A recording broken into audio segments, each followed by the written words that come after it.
Bismillahirrahmanirrahim. Assalamualaikum warahmatullahi wabarakatuh. Alhamdulillahilladzi hadana lihada wa ma kunna linahtadiya laula an hadanallah. Asyhadu an la ilaha illallah wahdahu la syarikalah wa asyhadu anna Muhammadan abduhu wa rasuluh alladzi la nabiyya ba'dah. Amma ba'du. Hadirin yang berbahagia, marilah kita tingkatkan syukur kita kepada Allah Subhanahu wa taala yang telah memberikan kesempatan kepada kita untuk melaksanakan ibadah yang seluas-luasnya di bumi yang tercinta ini. Allah memberikan kesempatan kepada kita dengan berbagai macam cara. Allah memberikan peluang kepada kita untuk melakukan ibadah dengan sebaik-baiknya. Ikhwan billah rahimakumullah. Rasulullah sallallahu alaihi wasallam mengingatkan kepada kita tentang 5 perkara sebelum datangnya 5 perkara. Dalam hadisnya, Bismillahirrahmanirrahim. Irtanin khamsan qabla khamsin, sababaka qabla haramika, wasihataka qabla saqamika, wa ghinaka qabla fakrika, wa faragaka qabla saqamika, wa hayataka qabla mautika. Manfaatkan 5 perkara sebelum 5 perkara. Yang pertama, waktu mudamu sebelum datang waktu tuamu.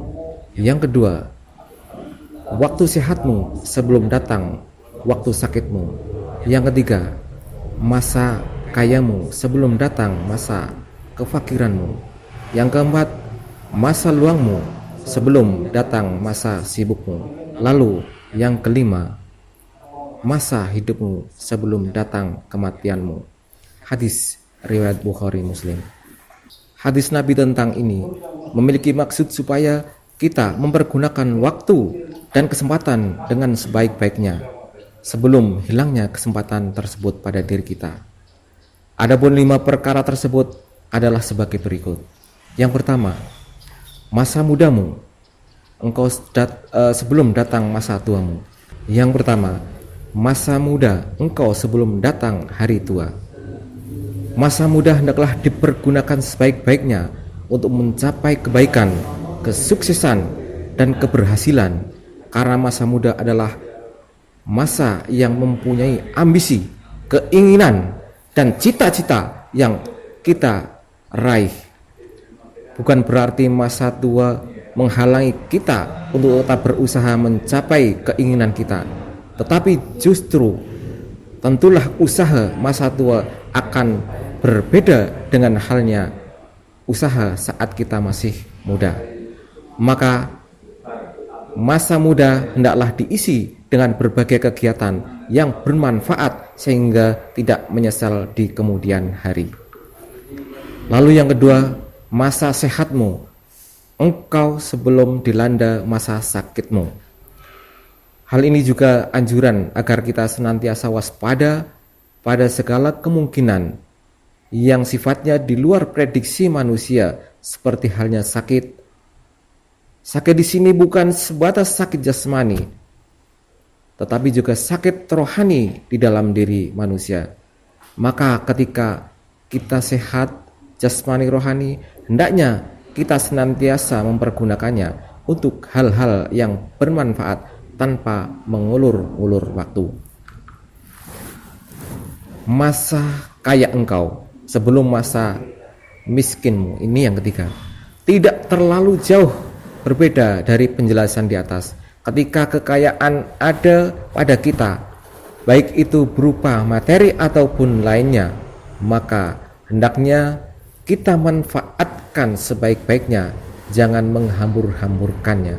Justru kita perbanyak untuk memberikan sedekah, infak, dan zakatnya kepada orang-orang yang membutuhkan.